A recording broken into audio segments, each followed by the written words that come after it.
quelles sont les véritables intentions du régime? Bizarrement, aujourd'hui, la République française pose des questions aux Martiniquais et aux Martiniquaises. Qu'est-ce que ça cache? Marionnette nous paye, on l'a tout le cochon n'y a qu'à pailler. Yo qu'à chercher fait nous chailler de l'eau en panier. Observez yo les ou mentez yo détaillé. Le nous qu'à tout bout tout vent yo qu'à cailler. Depuis où chercher vérité ou mitrailler. Bah l'autre a fait yo la cachique taillé. Yo mettez ça comme un travail la macaille. Ah, c'est pour peuple là pour tes besoins. Pour peuple là pour mon sort.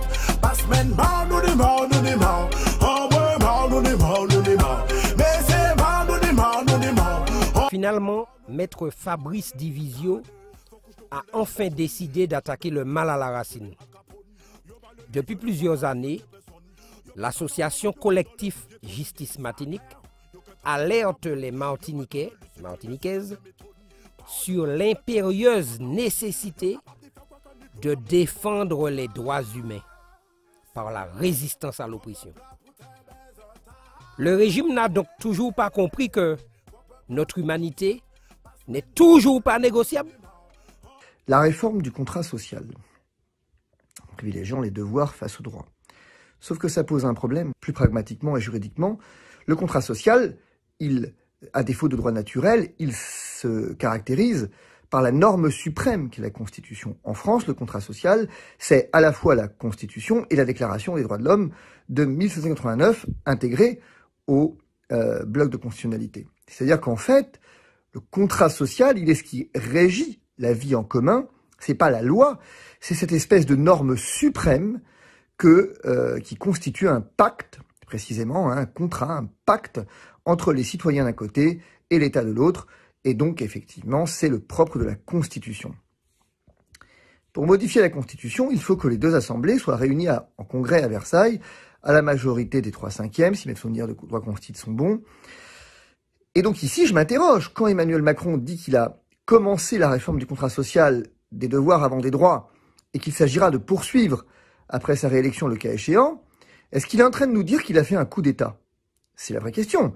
Ce qu'Emmanuel Macron vous explique au travers de Gabriel Attal, c'est qu'en fait, il a fait un coup d'État. En effet, dire que j'ai modifié le contrat social et que je poursuivrai sa modification sans que le Parlement ne soit réuni en congrès à Versailles pour modifier ce pacte social, ce contrat social qui est constitutionnel, qui est le propre même de la Constitution, eh ben, ça s'appelle typiquement et exactement un coup d'État. Un coup d'État que l'opposition a laissé faire, un coup d'État que le Parlement laisse faire. Donc aujourd'hui, grâce à Emmanuel Macron et au Parlement, nous pouvons dire sans aucune peine à la suite de Rousseau, nous n'avons plus d'État.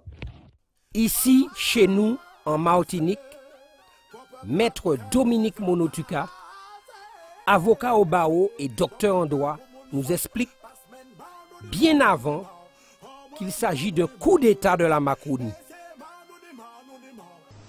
C'est avec gravité que j'interviens à cette émission sur le sujet posé. Parce que il apparaît, après tout ce que j'ai pu entendre, voir, écouter, que la gravité de la situation dans laquelle nous vivons, eu égard au comportement des États, en particulier des États occidentaux, à l'heure actuelle, depuis 2020,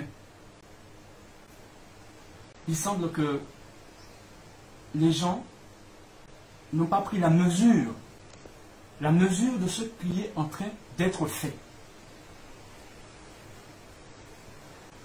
Les gens n'ont pas compris que, et je tâcherai en fait de le démontrer le plus simplement, le plus succinctement possible, les gens n'ont pas compris que nous sommes confrontés véritablement à un coup d'État. Véritablement, au sens propre du terme, à un coup d'État. Il y a des gens, des hommes et des femmes, qui ont décidé de s'approprier le pouvoir étatique, le pouvoir politique, le pouvoir de décision sur la collectivité humaine tout entière.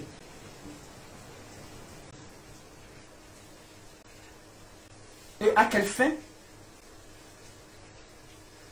Au fait d'établir au nom de chosification des êtres humains. Je pèse mes mots. De chosification au sens propre du terme des êtres humains.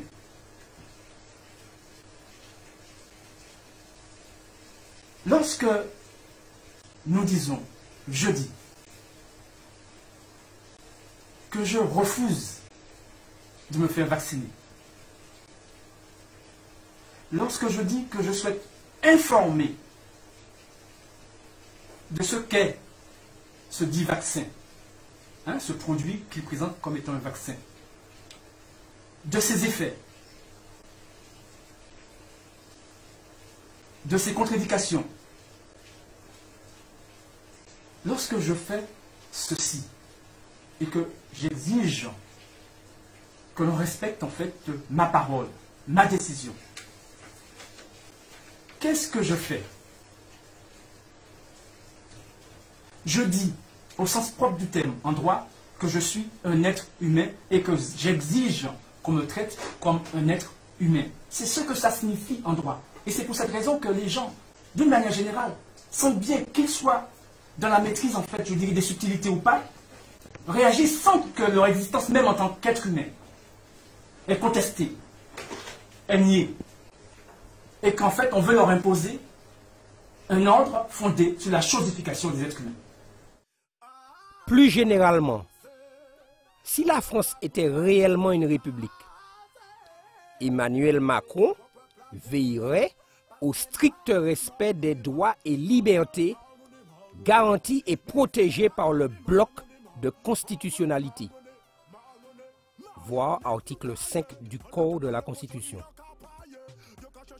Insistons sur les termes de l'article 16 de la Déclaration des droits de l'homme de 1789.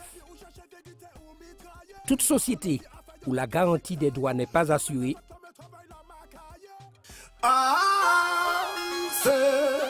Ton peuple là pour tes baisers